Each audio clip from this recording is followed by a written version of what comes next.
Ex-prisoners of Reddit, what was the scariest thing you've seen on prison? Not really scary but messed up. Was locked up in Japan and there was a Korean guy who came in. You aren't allowed to talk at all. And when you talk to the guards it should be in Japanese. The whole place is silent basically. We're locked down except for 20 minutes to shave in an outside corridor. And brush teeth morning and night. Showers once in 5 days. Timed 15 minutes. Unless it falls on a weekend or public holiday, in which case 24 hours lockdown. It messes with your head when you can't talk, so some of us did at the risk of getting fucked. This Korean guy couldn't speak a fucking word of Japanese, so he was fucked. They brought in a translator who only spoke English and Japanese. The fuck? To try and talk to him, but nothing happened. I spoke some basic Korean and whispered to him through the bars at the back to relax and stop talking, but he kept going. The guards came up and told him in Japanese they were gonna beat him to death if he didn't shut up. He kept on trying to say things and they got a couple guys and forcefully dragged him to an solitary isolation cell with no windows or any entertainment whatsoever. We have no view of the isolation cell, and he screamed cause it sounded like they were beating. Hi monsieur, a Chinese inmate was frequently denied water, no tap in the cell, and abused verbally daily. He cried when I spoke to him in Chinese cause he hadn't heard it in forever. Rampant racism in Japanese jails. People love to ignore human rights for incarcerated people because they think we aren't human. I've seen men treat other men worse than animals. It's horrible. I'm just impressed you can speak Japanese, Chinese, Korean, and English. Also, cells in Japan seem horrible. I hope you and those other people are alright now.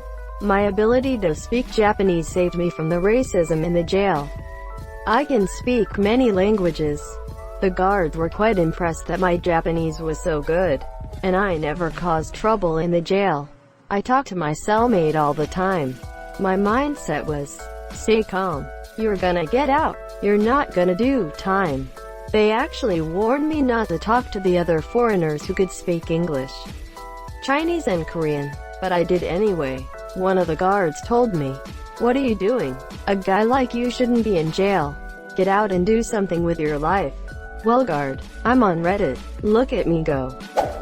It wasn't something I saw so much as something I heard. Don't read if you have a weak stomach. This guy came in.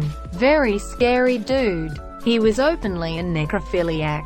The guy was doing time for desecration of a corpse. I was just a kid when this happened, so I was in the 18 to 24-year-old block, known in many jails and prisons as the jungle. Kids in jail are young, curious, and refuse to believe anyone out there has seen or done worse than they have in general. So people started asking this guy questions, trying to call his bluff and get him to explain what he was really in for. He stuck to his story that he got caught fucking a corpse in a cemetery. So here's where shit got bad. They started asking questions and everyone realized he was dead. Serious. No pun intended. He explained to us that it's very simple to fuck a dead female body. He said you simply dig the corpse up, lubricate the anus, puncture if necessary, and slide a curling iron inside for 5 to 7 minutes.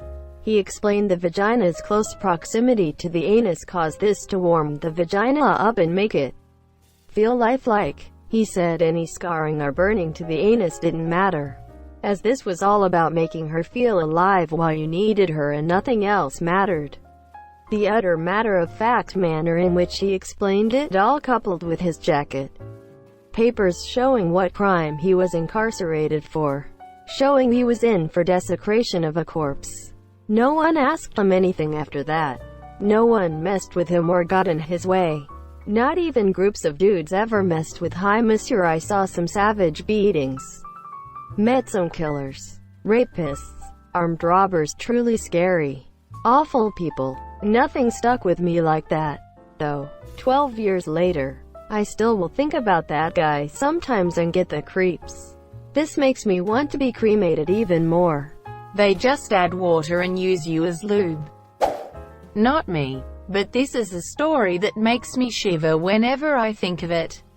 There's a guy who was in a large gang and went to jail many times between the age of 18 to his late 20s. He's in his 30s now and has changed.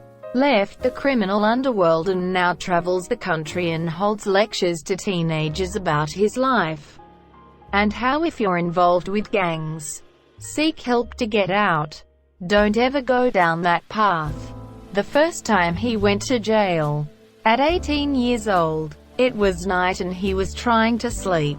There was a loud scream that woke everyone up.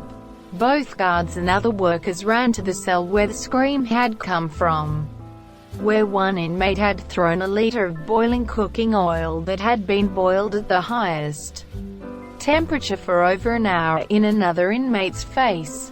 A worker there panicked and didn't know what to do. So this woman, I feel so bad for her. She had no idea what would happen. Took a wet cloth towel and put it on the man's face.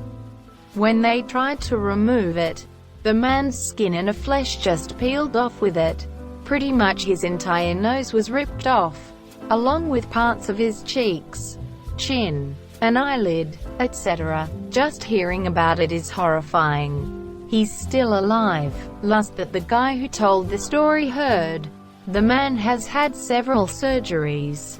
Cosmetic surgeries? Is that what they're called? To get his face fixed.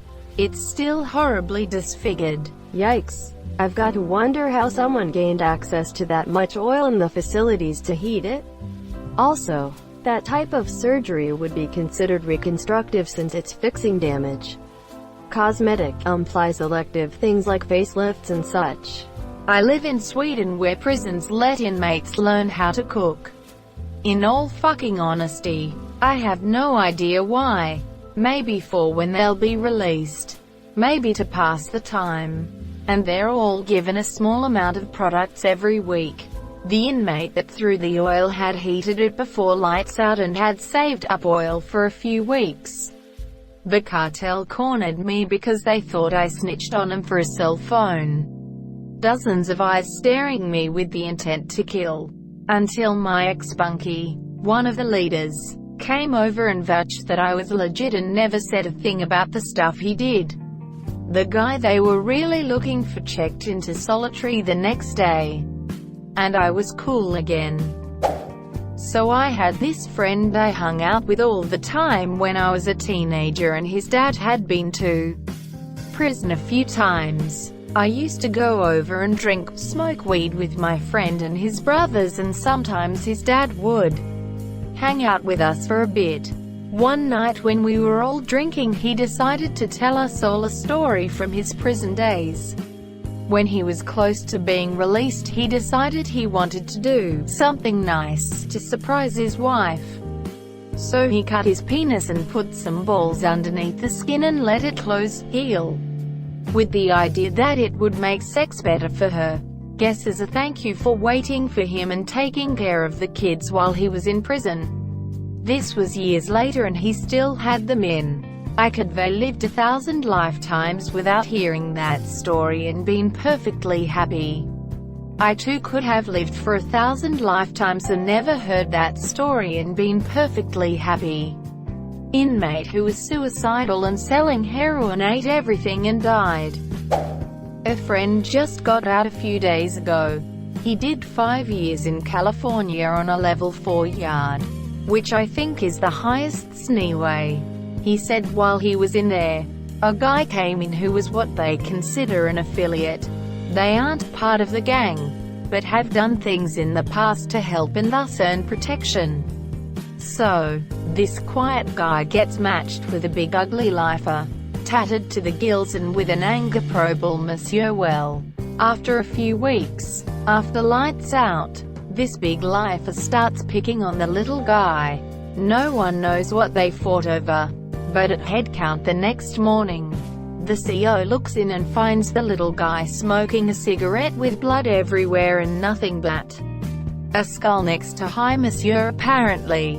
The little guy won. then removed all the organs and flushed him down the toilet. Then he cut big sections of skin and flushed those.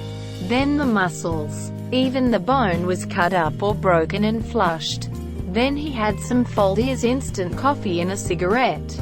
I mean, the best part of hacking up is Folgers in your cup. I'm honestly having a lot of trouble believing you could flush a human being's muscles, flesh, and bones down a prison toilet. Edit. I still don't buy it. Thank you so much for watching and have a good day.